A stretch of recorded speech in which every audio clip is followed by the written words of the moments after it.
વિજાપુરની વાત કરીએ તો અનરાધાર વરસાદે વિકટ સ્થિતિ સર્જી। સવારથી વિજાપુરમાં એવો ધોધમાર વરસાદ શરૂ થયો કે સમગ્ર વિજાપુર શહેર પાણી થયું। ભારે વરસાદને કારણે માર્કેટ યાર્ડ વિસ્તાર જળમગ્ન બન્યો।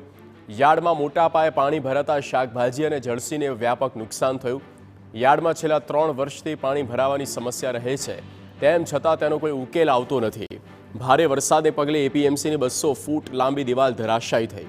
વરસાદી પાણીનો આવરો વધતા દિવાલ ધ્વસ્ત થઈ ગઈ।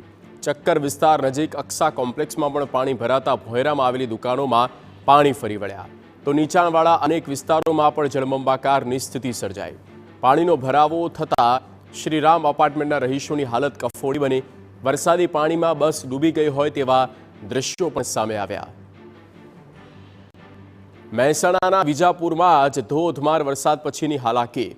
નીચાણવાળા અનેક વિસ્તાર પાણીમાં ભરાયા।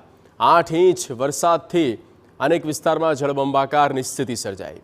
પાણી ભરાતા શ્રીરામ અપાર્ટમેન્ટના રહીશોની સ્થિતિ કફોડી બની।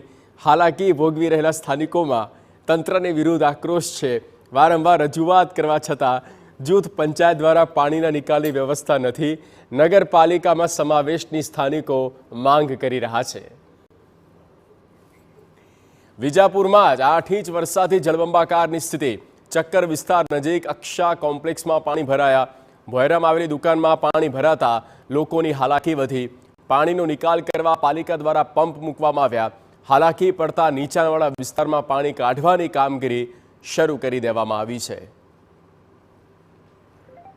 ગયા 97 ભરાણો થયો તો નગરપાલિકા આવી હતી અને આ વખત આવી તો સાધનો લઈને આવ્યા છે, બધું અમુક તો બંધ છે અને જે ફંડરિયા જે ચાલે છે પાણી બહાર ફેંકવાનું એ કામ 2-4 કલાકથી કરે છે, હજુ સુધી પાણી બહાર નથી કાઢે છે। દુકાનમાં માલ પલળ્યો છે, બગડ્યો છે, આ બધું જ દુકાનમાં મેરો કેમેરો બધું એટલો બધો। આજે સવારથી ધોધમાર વરસાદ વરસ્યો અને પાણી એક્સ્ટ્રા કોમ્પ્લેક્સમાં પૂરું ભરાઈ ગયું અને અમારી પોતાની દુકાનમાં બી થોડું નુકસાન થયું છે, પણ અહીંયા ગાડી લગભગ 2 કલાક પછી નગરપાલિકાના સાધનો આવ્યા, પણ પછી બધા બંધ છે સાધનો